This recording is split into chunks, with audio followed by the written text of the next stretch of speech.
Hey, what's going on, everybody? So today we're going to be walking through a small project I got going on. I own a 2019 Chevy Silverado, and here in the near future I'm going to be upgrading the audio system from factory. So the amount of power I plan on putting through here, I'm going to end up needing a alternator upgrade. I'm going to need a lot more amps than what these alternators already provide. The stock alternator only gives you 170 amps, which particularly isn't going to be enough for the amount of power that I'm going to be needing. So I got in contact with Tony over at Mechman Alternators and put together something so that here in the future you'd be able to get everything that you're going to need from Mechman, or at least know where to go for certain parts that you will need. As everybody knows, or anybody that owns one of these trucks already knows, that these trucks actually have a stretch belt system. Unlike the old school ones that have one of these tensioners on the belt, these trucks do not. They use a stretch belt. So it's installed using a certain amount of stretch. It's a predetermined length, and you kind of force it in or onto these pulleys using special tools. Anyways, with that being said, I'm going to show you guys what parts we got going on here, and where we're going to need in order to get this install completed. Alright, so first we're going to start off with the actual parts we're going to be installing. Here is the alternator. It's Mechman's 370 amp Elite Series alternator, all billet. Super nice alternator. As you can see right here, they dyno each alternator before they send it out. This one in particular, at 800 RPM, it's making 206 amps, and at 1800 RPMs, it's making 396 amps, which is going to definitely be more than enough power. Not only that, good old made in the USA on the back of that alternator. These are all hand assembled right there in Tennessee, and these if anybody knows, or everybody that's into car audio knows, that Steve over at SMD, he's the one that laser etches these front covers, which I gotta tell you, it's a freaking beautiful cover. It's flawless, it's nice, I'm not even sure. It's definitely gonna put some bling in the engine bay. The next thing is this tensioner kit.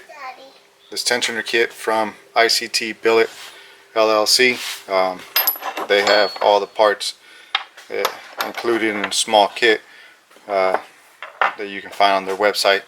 It's going to have the little ride pulley, the tensioner, belts, a little spacer that's going to be needed to get all of that installed. Also, off their website with the kit, tells you you're going to need a specific belt. It's a 740K6. I went and picked one up at AutoZone, about 33 bucks, 35 bucks, something like that. So easy to find belt. They're usually in stock everywhere else. It's a 74-inch belt. Also, because of this actual pulley being smaller, and this being ideally for a stock setup, I did pick up a second belt on the 735K6. There's a 73.5 inch belt. Hopefully, where you don't need this one, I can end up returning it at the end, but in case of anything, I didn't want to be stuck in the middle of an install without an actual belt, so pick those up. Now, the other things you're going to be needing to do along with an alternator upgrade, as anybody knows, on the older cars, we'd call them a big three. Basically, we're upgrading the cables. So this is all 1/0 OFC cable from NVX. That's exactly why I got the NVX fuse. We just have to cut this last cable down to length, get this last terminal lug crimped on there, shield it up with some nice braided nylon, protect the cable a little bit extra inside that engine bay, and get all that stuff put in. Obviously, with these certain jobs, you need some special tools as well. This is going to be your stretch belt removal tool. This rides on top of the crank pulley, slips the belt on, or slips the belt off of the crank pulley as it twists and puts some pressure on, forcing it off. So this wasn't too expensive. It was actually a set of the removal and the install tool. It's this Queenie, not exactly sure how you pronounce that, but you can find that on Amazon for about 15 bucks. There is cheaper ones, but they're the fiberglass or some type of plasticky reinforced tool. These are actually a light alloy, so I assume these might last a little bit longer than the carbon fiber ones, the plastic ones, whatever you want it to be. So I got those. Another very essential tool you're going to be needing is a breaker bar, so that you can turn that crank pulley. It's definitely going to be a pain in the butt, considering all the spark plugs are going to be in. So you're going to build compression upon that turn, and so that's everything we're going to be using. Alright, so the first thing we're going to be doing here is we're going to be removing the drive belt. This one that drives the pulley on the alternator. It also spins down around the crank, comes back, and rides on that idler pulley right there. As you can tell, I do not have the stock intake anymore. I changed it out for the SMB. We're going to end up having to remove that, get that out of the way. The only thing with people that are going to be having the stock intake is the original, or the OEM alternator, has this bracket right here. This bracket actually supports part of the intake. The new alternator does not have this little bracket right here, so that you won't be able to mount this back on. It really shouldn't affect anything on the way the actual box for the stock intake sits, but yeah, it's one of those things that you're gonna have to pull off. Shouldn't be a big deal though. So first, take off this intake tube, get better access to the pulley, or the crank pulley down there, so that way we can install this little removal tool and get this belt off, and then continue on with changing out that alternator. As you can see, I just kind of took it off, pushed it over to the side, which definitely gives us more room to access down there, and be able to get into that crank bolt in the center, and at the same time kind of pry this belt towards the front, so that it rides on that removal tool and helps push it off. Alright, well, now that we got the serpentine belt off, we're going to simply just disconnect the plug back here. You can see, I hope you can see, it's got a little red tab on there. We're going to get into this right here. We're going to take that off. That's going to give us our positive terminal, and essentially just take off the two bolts, 1, 2, and we're going to be able to pop off that alternator and get the new one back in. It's fairly straightforward so far. Alright, so it looks like I ran into a small snag. As you can see, this bolt is too long and won't exactly come out. So I'm gonna try to figure out what else I gotta do for this, and then we'll go from there. I'm hoping I don't have to take the whole fan shroud off, because That's a pretty big shroud. But anyways, let me see what I gotta get to pull this out, and I'll let you guys know what had to happen, and give you guys an update. Alright, quick update everybody. After closer inspection, I realized that I can actually remove the fan assembly from in here. It has 1, 2, 3 T25 bolts or screws, and once that is removed, you can drop the fan out of the little assembly area, and it gives that bolt enough room to essentially come out of the area. So there you go. So here are the alternators side by side, finally on the bench, finally out after a slight struggle with that bottom bolt. But as you can tell, the biggest difference is going to be the pulleys, and that is why we're going to need this tensioner kit. I'm sure somebody can measure and find out and figure out exactly what size belt you're going to need as far as a different stretch belt, shorter one. But this right here is going to allow the drive belt to do a better job than just making it a stretch belt. You can tell mounting bolts or mounting holes down the bottom, they're pretty much identical in their placement. Connections in the rear, you got these two, and you got these two, pretty much identical there as well. Connector, same plug. Should be a straight plug and play, except for obviously we're gonna have to do bigger wiring and change the ground location on the negative side of the battery. But other than that, it's gonna be straightforward. I'm gonna get these installed right now.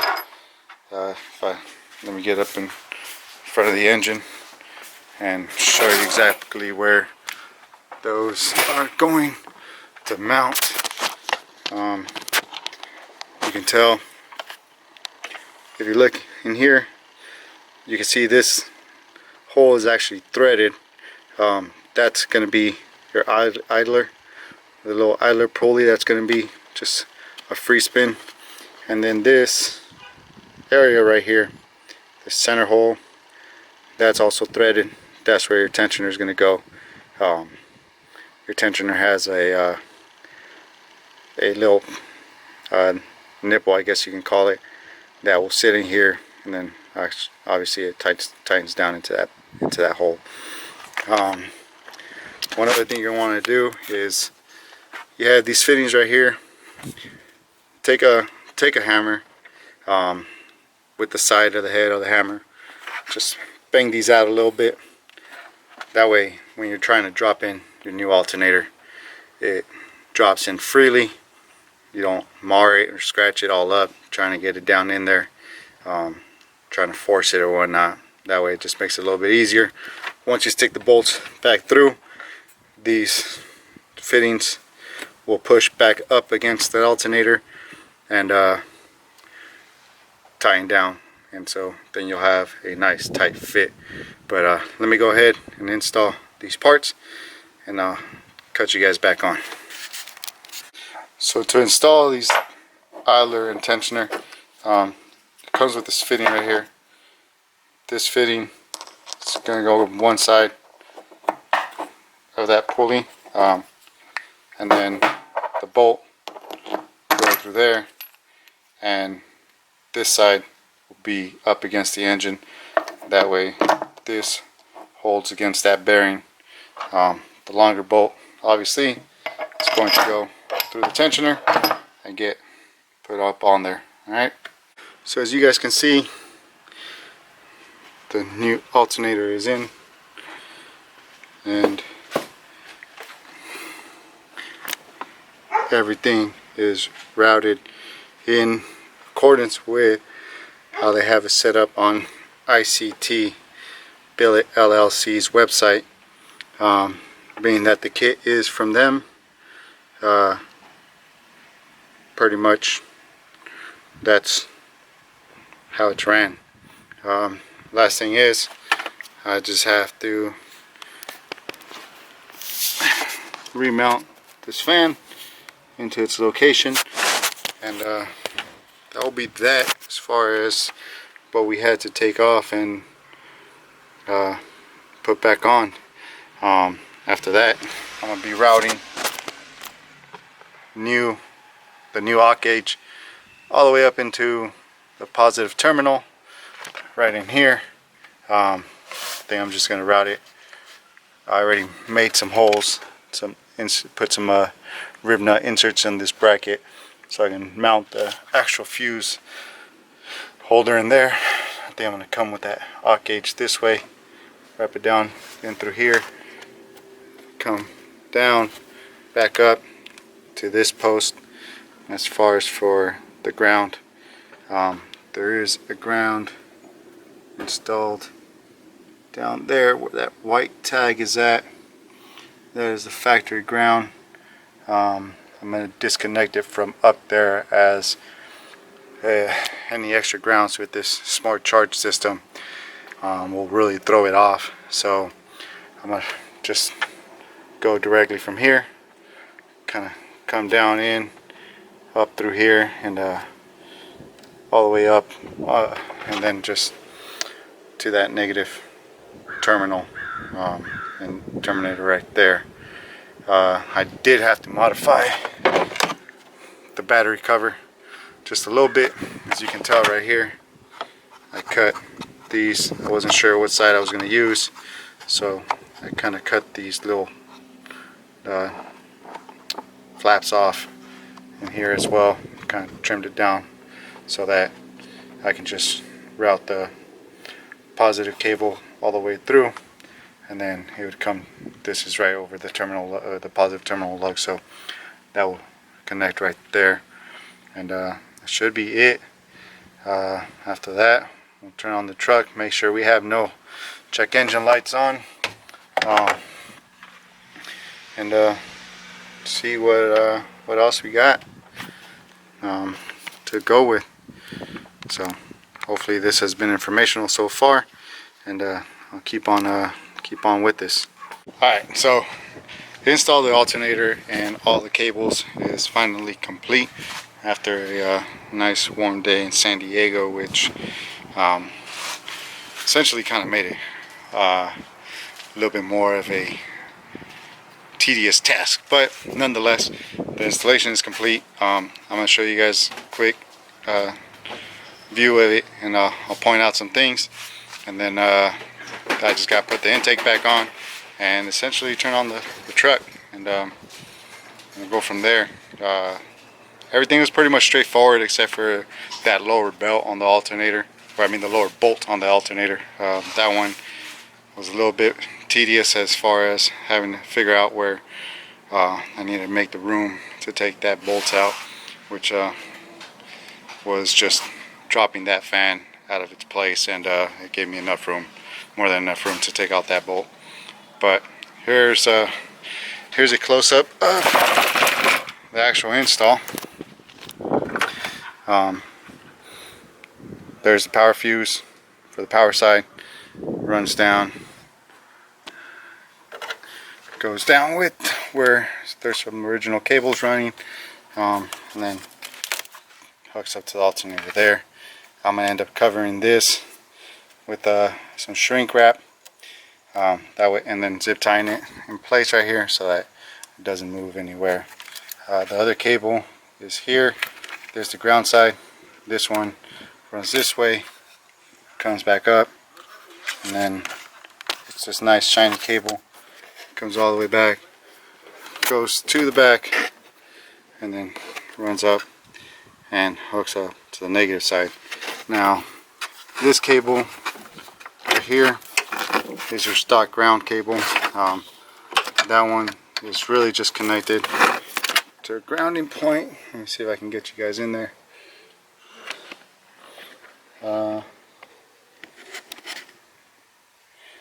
Can't get you guys in there, but it's really just on a stud right there on the body. So that one's going directly to the battery. Hopefully we don't have any type of ground issues, since there's a circuit that actually runs off the ground for the smart charge system on this truck. Also, the positive cable, I brought it to this post right here on top. There was this little cable down installed on there already, but since the alternator cable lug is a lot bigger, make sure you put that one on the bottom and then this tiny one on top. That way you get the best contact possible for that part of the electrical system. Other than that, just got to put the intake system or the intake tube back on, and then go from there, and we can turn on the truck.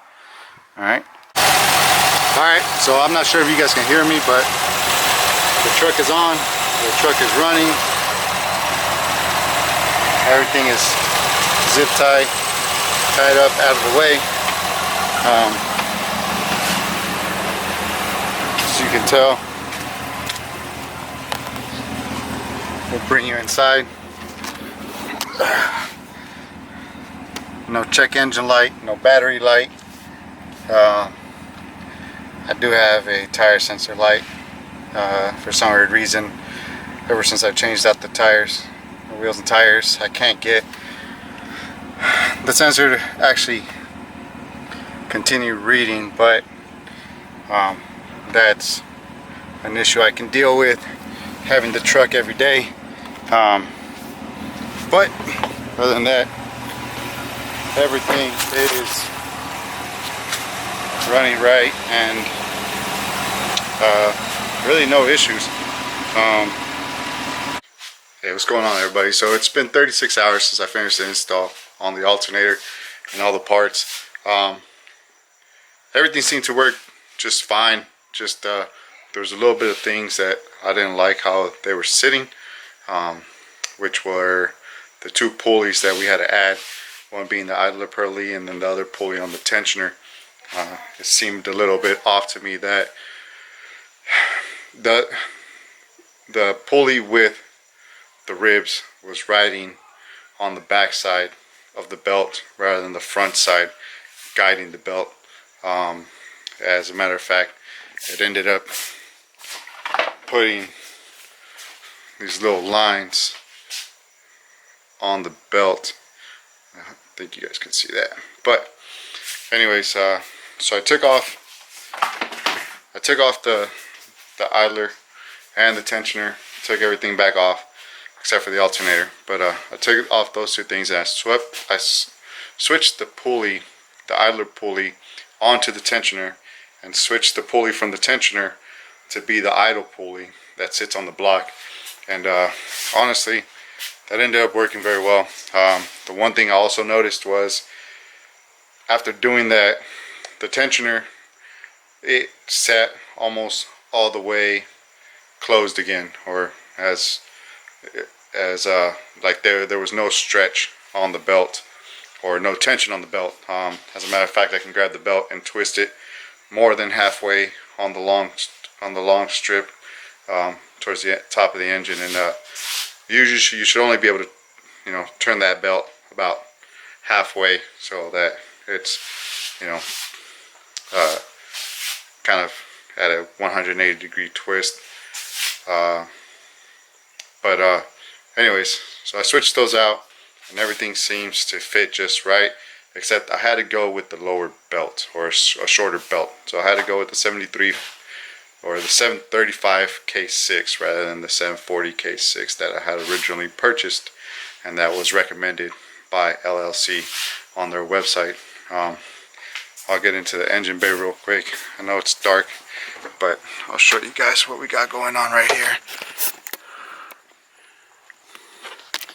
So you can see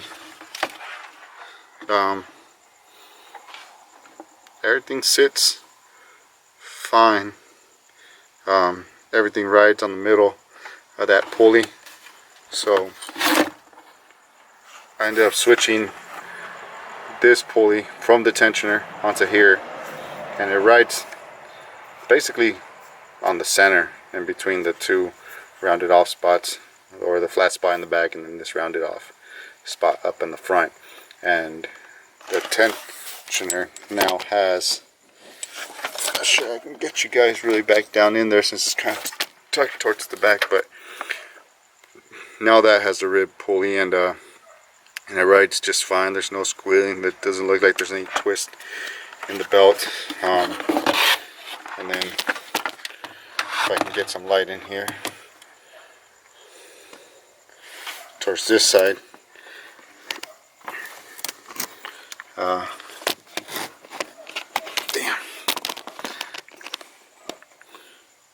you can see the belt has a good amount of tension on it. I think that's so I can turn it and make it, give it a, so it's perpendicular, I guess, to the way the belt originally runs. Also, you can see on the tensioner that slight gap, before it bottoms out. And then if any of you are interested in those the markings, see if I can zoom you guys in. There's the markings, so it's right before it hits that last mark, which means, if it stretches anymore, then that tensioner will bottom out, but I don't see that really happening. Everything seems to be running fine. There's no check engine lights. After talking to Tony about doing this installation, we knew there was going to be a fluctuation in voltage, but in all honesty, the voltage fluctuation between, driving the truck cold in the mornings, and then throughout the day, the needle really hasn't dropped past 14 volts. If anything, the needle will be in between, on the lower side or on the high side. So I would say about 13.8 to 14.3 volts is what it's been showing. Nothing too drastic, and I don't see it fluctuating too much. Maybe with enough time, maybe it'll drop down to 12, or might go up to 15. But that's just because of the way the smart charge system works on these trucks, or at least how it, kind of behaved in the 14 to 18 years trucks. Other than that, I don't see anything else going on with the truck. I know it's been a little bit of a confusing video. This is my first video to ever really make, but I agreed to make it, and that way I can show everybody, or help out with these installations, and hopefully open the gate for everybody that wants to do something like this. Once again, thanks to Tony and Mechman Alternators for essentially letting me be part of this whole project. I know Tony wants to offer the whole kit, alternator, belt, pulley, tensioner, everything directly from their website. So they should be having that as soon as I get all this back to them on how everything fits. They including what belt I had to use and whatnot, but they should be making it available to everybody on their website, so that we can go ahead and do all our upgrades, anything that needs more amperage. With that being said, like I was saying, it's my first video, so I apologize. I know it's a little choppy. It's been unedited. I just kind of grabbed this camera and started recording.